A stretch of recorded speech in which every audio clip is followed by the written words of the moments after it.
welcome back to SA Sports Show. Wow, Maxie James. I love Max. He was one of my favourites, and I know Great he's player. very, a close friend of Russell Ebbs, of course, and it was just wonderful hearing his thoughts about the wonderful Russell Ebert. Yeah. We're going to go mate. into part 2 of your interview. Yeah. Part one was just absolutely outstanding. Yeah, he's a great man. This is just as good. Enjoy it. Part 2 of Russell Ebert, my very special guest in the studio. Russ, I want to talk to you a bit more about North Melbourne because you were very flippant when you were talking about it earlier about commuting over, which is a really fascinating story to me because that would not happen today. But how did that come about that you had to commute, or you wanted to commute, from Adelaide to Melbourne to play a season of VFL football? Yeah, Baz, it was one of the reasons that I gave to Ron Joseph as to why I couldn't go. And he got me to fill out a form and put on there all the reasons why I couldn't go and play for North Melbourne for the 79 season. And that was one of them.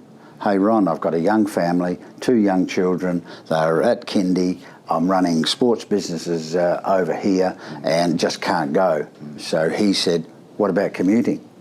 I said, well, run that by me. He said, well, I've spoken to Barassi, who was coach, and he said all he wants is Thursday night here. So I thought, how good's that? I can run the business here, young family's settled, I'll flip over Thursday and play. I'll either come back or work in the sports industry over there with Adidas or Puma on Friday, play, and I'm back here. How easy is that? But after a couple of training sessions over there, I thought, I'm not going to make this side if I don't train as hard and as often as those fellas are. Yeah. Because we had 13 players that had either captained or vice-captained their state in that team. Some big names. And it was just a very, very experienced, successful, strong, talented team. So I thought, no, I've got to get over here as often as I can. So I spent 2 weeks over there in February leading up to the season, and played the trial matches, and then came back here and started to commute over on Tuesday. So I'd get 2 really good training nights, and that was one of the main reasons that I actually held in and kept in the side. If I didn't do that, I wouldn't have been able to lift to the tempo of the game over there, and I wouldn't have been able to keep some of these really good players out of the team. So that's what I decided to do. Yeah. And some of those good players, just run me a couple of those players that you played with at North Melbourne, because at that stage they had recruited amazingly well. They'd won the 77 flag after the draw. Ken Montgomery, David Dench, Ross Henshaw, Glendinning was centre half back. We had Schimmelbusch and Keith Gregg on the wings. We had Arnold Bridus. We had Tiger Croswell, Brent Croswell. We had Phil Snake Baker. Wow. We had Blighty at full forward. We had Cornsey in the pocket for a couple of games. But then we had Dempsey and Mick Nolan as our ruck. We had Johnny Byrne, Xavier Tanner. We had Daryl Schimmelbusch, the little black parrot. We had Daryl Sutton from Tassie. We had Alan Jarrett. We had Graham Melrose come across from Western Australia. Kevin Bryant came across from Western Australia. It was just a brilliant team. Stan Alves came from Melbourne to play. So we just had a magnificent team. And undefeated till round 10. We played Carlton at Princes Park. We beat them by a point to stay undefeated. And then Ross Glendinning got injured the night before the preliminary final. And Collingwood beat us to go into the grand final. And that was the famous one where I think Harms knocked it back to Sheldon in the goal square. He kicked a goal and Carlton won by 5 points. Yeah, I remember it well. So, and we would have played well in those conditions. But you got to get there. Yeah. Okay, 79, you only played the 1 year there. You played all 25 games in that year, which has not been done, by the way, by any other player who's only played 1 year of VFL, AFL football. You played all 25, led the possessions in that team, so you had a good year with them, but you came back.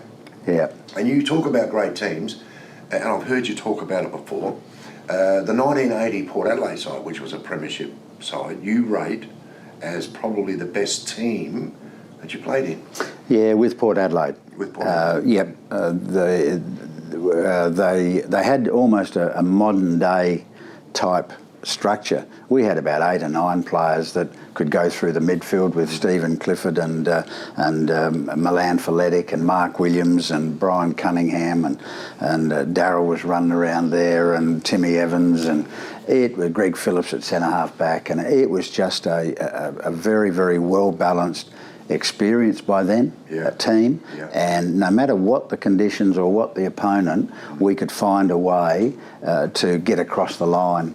And that's so I felt that 1980 was probably one of the best balanced and flexible sides that we'd ever had at the Magpies. And in the grand final it proved that, because Norwood started off fantastically, but Greg Phillips took about 6 or 7 momentum stopping marks at centre half back, and then we all woke up and got involved in the game and went on, and we didn't play ultra well, but it was good enough on the day to defeat Norwood. So. Okay, that's 1980 and a lot of success after that as well, but Magarey medals, 4 of which, and I've heard you speak about this before. You're a very humble person.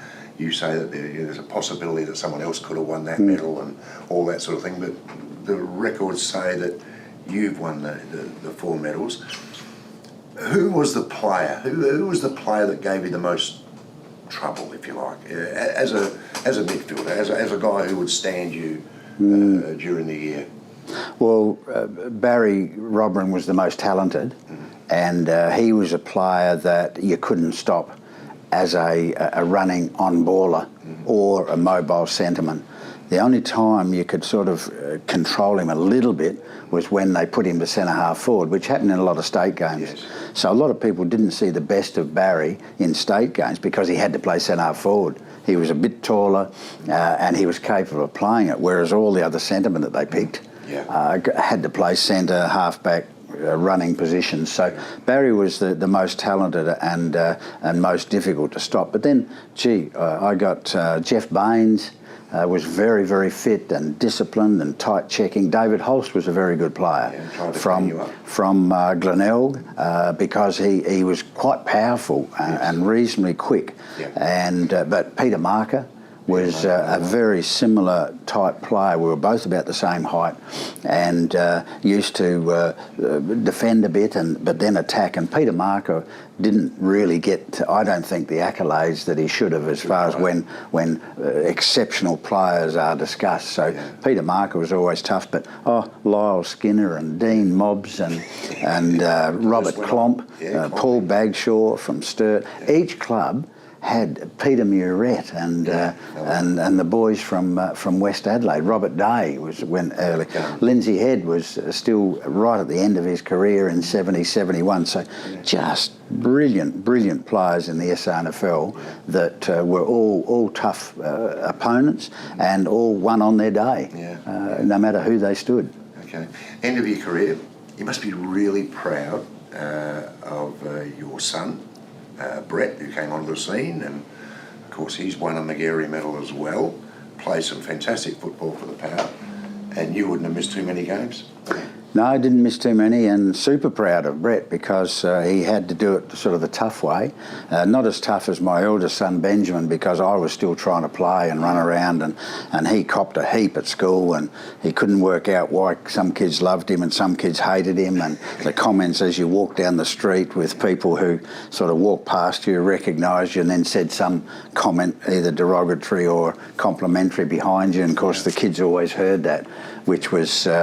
it wasn't comfortable. Benjamin had to put up with that. Brett came a little bit later. He was born in '83, and so so that he was pretty comfortable with that, and he was up and about and playing all of his sports and loving that. And so when he came through, because I was pretty hard on Benjamin with his footy and sort of talking about the things that he could have done instead of saying, "Hey, you did a brilliant job there." So anyway, with Brett, I just let him go, and he loved it. I was really proud when he crossed from the Eagles, because the Eagles didn't put him in their required junior program. So he said, well, what do I do, Dad? He said, I've got some mates at the Magpies. I said, oh, that's great. I'm comfortable with that. So he came down here and then he forged his own career, which was brilliant. Yeah. And it was good because I was getting called Fob there for a long, long time, and father of Brett, rather than Brett being the father, the son of someone. So that was really good, and he had a terrific career. If I was to walk down the stairs now and offer a 19-year-old player 160 odd games and 50 goals, they'd take it in a breath. Absolutely. And that's what Brett did, and he's got a lovely family now and a good business, and I'm really, really proud of all the kids. But Brett in particular, because he did it on the national stage, and also Bradley now doing it, followed on with his games. So really proud of the whole lot of them. The name lives on. We'll finish up the statue. Oh yeah. Adelaide Oval. Yeah. Good for the pigeons. Yeah. It's a great tribute though, Russ, isn't it? I mean, I know you're a humble bloke, but you know, Robin's there, you're there, you know, they're great names in SA. Blighty's there. And the cricketers. And the cricketers, of course, are all there. What did you make of that when that was first put to you? Basil Sellers rang me and said that he'd like to do this, and I remember then there was all the lead in with who's going to be there and who's going to be there and who should be there and who shouldn't be there, and all the crap that went on in that time. It was a bit embarrassing. Because I don't really see that whether you've played 1 game, 10 games, 200 games, whatever, we've all played Aussie rules footy and we've all played in a team. It's not as if you're a fantastic golfer or if you've made 150 runs or taken 20 wickets. Footballers, I like to put them all in, hey, we played footy. We loved each other's company. So to sort of get a statue, and I remember coming down from the country and we used to swim at the city bars, and there's that magnificent statue outside of Government House, and it's the beautiful horse, which I love horses, and the soldier from the war. And every time I go past, I just spend a couple of seconds looking at that statue and thinking, and that's 1955, 56. We used to come down here, and now there's bloody one at Adelaide Oval. Maybe they should. That pigeons can sit on and do their business, and people can go there and say, hey, Blighty was one of our players, and Barry was simply the best. So to be sort of up there with them, it's a bit embarrassing, but people want to do it, and Basil wants to pay for it. Well, leave it there. Maybe they should have put you on a horse. I would have loved that. Yeah, I would have loved that. Only the horse died. Bloody snake bit him. So anyway, that's nice. Great. Appreciate your time, mate. I really do. I know you're a very busy man. You're still working with the footy club. You've got a great community program running here and have done for quite a few years now. So proud of that. We've got about nine programs that go out to schools. We take our players and female athletes, and we are having a positive influence. How many, we don't know, but we certainly talk to them all, and it develops our young players and gives them a bit of responsibility and a bit of community, which is what Port Adelaide's about. And they've got to now take on the responsibility, because we're not going to be around forever. Good on you, mate. You're a champion bloke, a champion of the game, and you've done wonders, mate. And I really appreciate your time on the SA Sports Show. Russell Ebert, our very, very special guest. SA Sports Show, the best.